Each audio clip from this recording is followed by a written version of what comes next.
Hey guys, it's Bob Ferngren and I'm back with another 8-minute video, and my videos are on network marketing. My hope, my prayer, my desire for you is that my long-term experience in network marketing can help cut down your learning curve. Of course, that's always a choice when you listen to someone like me who's been in it a long time, has made every possible mistake. The benefit of kind of doing what you're being taught by someone like me, and it doesn't have to be me, is that you can skip those mistakes. You can kind of shorten the learning curve and increase the speed at which you attain your goals. So today I want to talk to you about probably the most important thing, certainly one of the most important things that I've ever talked to you about. He or she who asks the best questions wins. Have you ever wondered why folks aren't joining you as a business builder? Maybe you've got great messages you're sending out. Maybe you've got a great support team, your leadership, and the culture that's been created for you. Maybe you're following the system really, really well. But it's just not clicking for you. And as I've shared in many, many videos, selling your product, selling your service, man, that has to happen. You're a business. But to multiply, to duplicate, you need people on your team doing the business. So how does that all work? It all works by loving people enough that you're willing to ask the type of questions that cause them to face their reality.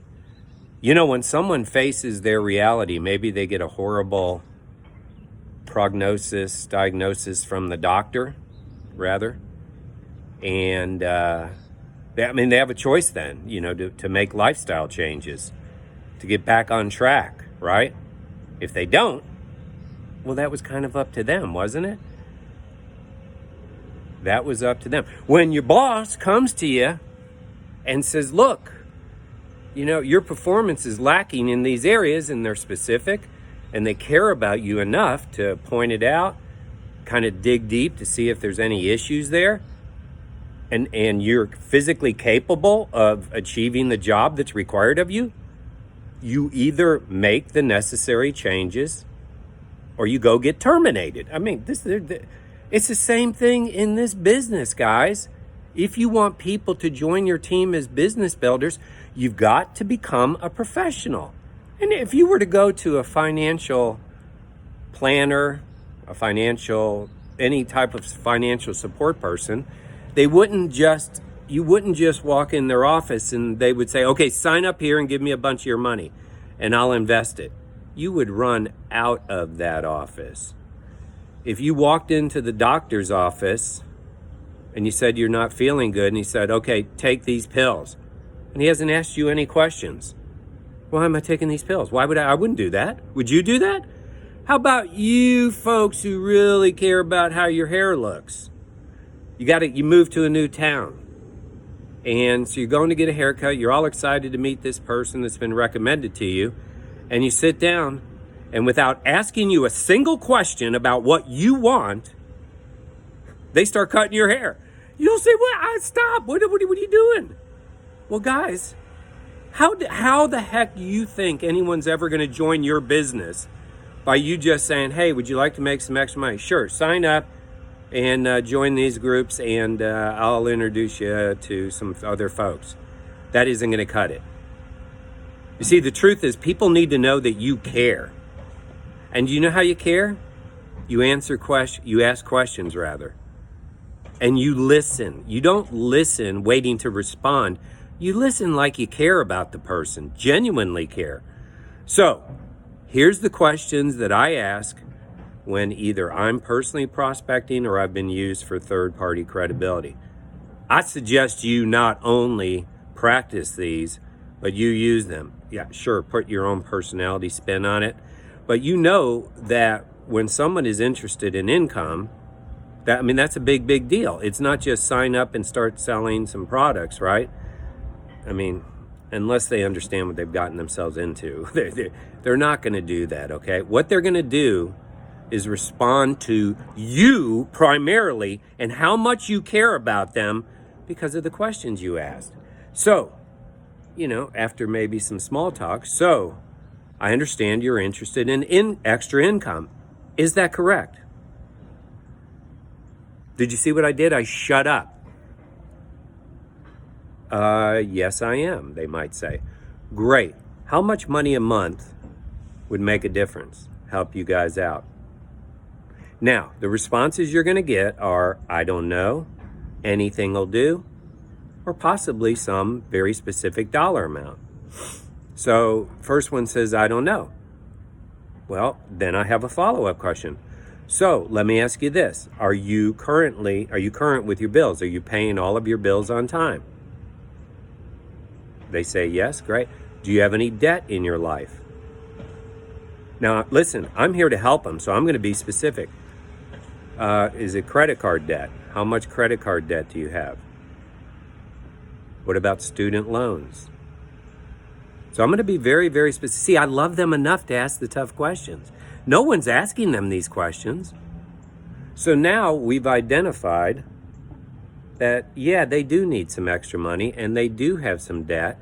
And their debt payments are, say, $1,500 a month between student loans and credit cards.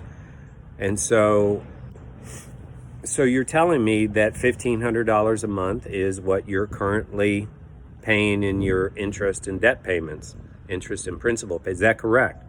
Yes. So let me just circle back around to it again. And I'm not trying to give you a number. It's up to you. It's not up to me. It's your goals. It's your dreams. It's your preferred better future. So how much money a month you think would make a difference? Well, they're going to give me a number that's a whole lot closer to what they need. See, I just helped them by asking questions, didn't I? Okay. Now, sometimes they'll give you a dollar amount right away. Maybe they'll say, well, $1,000 a month would really help. Again, I'm not just going to stop there. Guys, don't do that. Don't destroy the opportunity here by stopping there. Say the following. So what would you do with that extra $1,000 a month? And listen.